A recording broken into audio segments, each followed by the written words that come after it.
ಇದೇ ಆರೋಪಕ್ಕೆ ಸಂಬಂಧಪಟ್ಟಂತೆ ಬಿಜೆಪಿ ಇವತ್ತು ಎಲ್ಲ ಜಿಲ್ಲಾ ಕೇಂದ್ರಗಳಲ್ಲಿ ಪ್ರತಿಭಟನೆಯನ್ನು ಹಮ್ಮಿಕೊಂಡಿರತಕ್ಕಂಥದ್ದು. ಕಾರ್ಯಕರ್ತರು ತೀವ್ರ ಪ್ರತಿಭಟನೆಯನ್ನು ನಡೆಸ್ತಾ ಇದ್ದಾರೆ.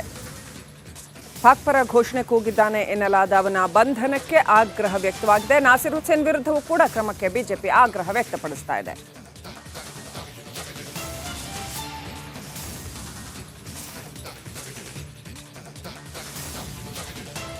ಒಟ್ಟಾರೆ ಇಡೀ ಘಟನೆ ವಿಚಾರಕ್ಕೆ ಸಂಬಂಧಪಟ್ಟಂತೆ ಬಿಜೆಪಿ ಕೆರಳಿ ಕೆಂಡವಾಗಿದೆ. ಬಿಜೆಪಿ ಸಮರವನ್ನೇ ಘೋಷಣೆ ಮಾಡಿದೆ. ಇಂದು ಎಲ್ಲ ಜಿಲ್ಲಾ ಕೇಂದ್ರಗಳಲ್ಲಿ ಪ್ರತಿಭಟನೆಯನ್ನು ಹಮ್ಮಿಕೊಂಡಿದೆ. ಪಾಕ್ ಪರ ಘೋಷಣೆ ಕೂಗಿದ್ದಾನೆ ಎನ್ನಲಾದವನ ಬಂಧನಕ್ಕೆ ಆಗ್ರಹವನ್ನು ವ್ಯಕ್ತಪಡಿಸಿದ್ದಾರೆ. ನಾಸಿರ್ ಹುಸೇನ್ ವಿರುದ್ಧ ಕೂಡ ಕ್ರಮಕ್ಕೆ ಬಿಜೆಪಿ ಆಗ್ರಹ ವ್ಯಕ್ತಪಡಿಸಿದೆ.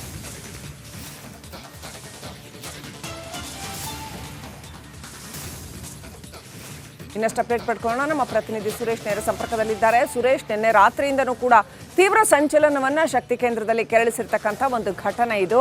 ಏನ್ ನಡೆದಿದೆ ಸುರೇಶ್? ಈ ಕ್ಷಣದ ಅಪ್ಡೇಟ್ ಏನಿದೆ ಈ ಕುರಿತಾಗಿ? ಶ್ರೀಲಕ್ಷ್ಮಿ, ಇತಿಹಾಸದಲ್ಲೇ ಮೊದಲ ಬಾರಿಗೆ ಈ ರೀತಿಯಾಗಿ ವಿಧಾನಸೌಧದಲ್ಲಿ, ಶಕ್ತಿ ಸೌಧದ ಆವರಣದಲ್ಲಿ ಪಾಕಿಸ್ತಾನ್ ಜಿಂದಾಬಾದ್ ಅಂತಕ್ಕಂತಹ ಘೋಷಣೆ ಕೂಗಿರ್ತಕ್ಕಂಥದ್ದು ನಿಜಕ್ಕೂ ಕೂಡ ಹೇಯ ಕೃತ್ಯ.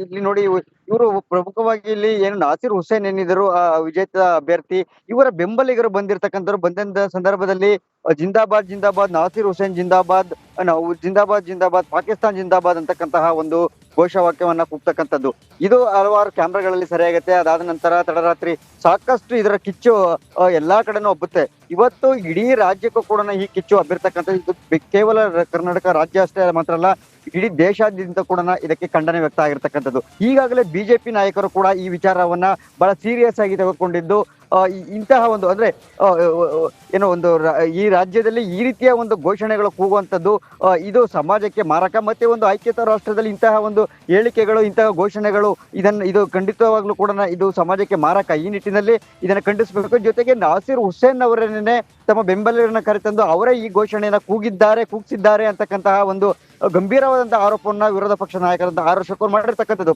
ಇದರ ಸತ್ಯಾಸತ್ಯತೆ ಮತ್ತು ಇದರ ಪರಾಮರ್ಶೆ ಈ ತನಿಖೆಯಿಂದ ಅಷ್ಟೇ ಹೊರಗೆ ಬರ್ಬೇಕಾಗ್ತಕ್ಕಂಥದ್ದು. ಯಾಕೆಂತಂದ್ರೆ ನಿಜವಾಗ್ಲೂ ಅಲ್ಲಿ ಈಗಾಗಲೇ ನಾವು ಸ್ಥಳದಲ್ಲಿ ಇದ್ದಂತಹ ಸಂದರ್ಭದಲ್ಲಿ, ನಾವು ನೋಡಿದಂತಹ ಸಂದರ್ಭದಲ್ಲಿ ಘೋಷಣೆಗಳನ್ನ ಕೂಗಿದ್ದಂತಕ್ಕಂಥದ್ದು ನಮ್ಮ ಗಮನಕ್ಕೆ ಬಂತು. ಜೊತೆಗೆ ಅದು ಕ್ಯಾಮರಾದಲ್ಲಿ, ಆಡಿಯೋದಲ್ಲಿ ಕೂಡ ಸರಿಯಾಗಿರ್ತಕ್ಕಂಥದ್ದು. ಆದ್ರೆ ಈಗ ಸದ್ಯಕ್ಕೆ ಪೊಲೀಸ್ನವರು ಮೇಲ್ನೋಟಕ್ಕೆ ಈಗಾಗಲೇ ಏನೋ ಪ್ರಕರಣವನ್ನು ದಾಖಲು ಮಾಡುವಂತಹ ಕೆಲಸಕ್ಕೆ ಕೈ ಹಾಕಿದ್ರು ಕೂಡ, ಆದ್ರೆ ಯಾವುದೇ ರೀತಿಯ ಇವರೆಗೂ ಕೂಡ ಆರೋಪಿಗಳ ಬಂಧನಕ್ಕೆ ಮುಂದಾಗದೇ ಇರತಕ್ಕಂಥದ್ದು ಇದು ಬಿಜೆಪಿ ನಾಯಕರನ್ನ ಕೆಳಸಿರ್ತಕ್ಕಂಥದ್ದು. ಇದೇ ನಿಟ್ಟಿನಲ್ಲಿ ಇವತ್ತು ಆರ್ ಅಶೋಕ್, ಹಾಗೇನೆ ಪರಿಷತ್ ವಿಪಕ್ಷ ನಾಯಕ ಕೋಟ ಶ್ರೀನಿವಾಸ್ ಪೂಜಾರಿ ಸೇರಿದಂತೆ ಎಚ್ ಡಿ ಕುಮಾರಸ್ವಾಮಿ ಅವರು ಕೂಡ ಈ ಹೋರಾಟದಲ್ಲಿ ಭಾಗಿಯಾಗುವಂತ ಸಾಧ್ಯತೆ ಇದೆ. ಇವತ್ತು ಏನು ಬೆಳಗ್ಗೆ ಅಧಿವೇಶನ ಶುರುವಾಗುತ್ತೆ ಶ್ರೀಲಕ್ಷ್ಮಿ.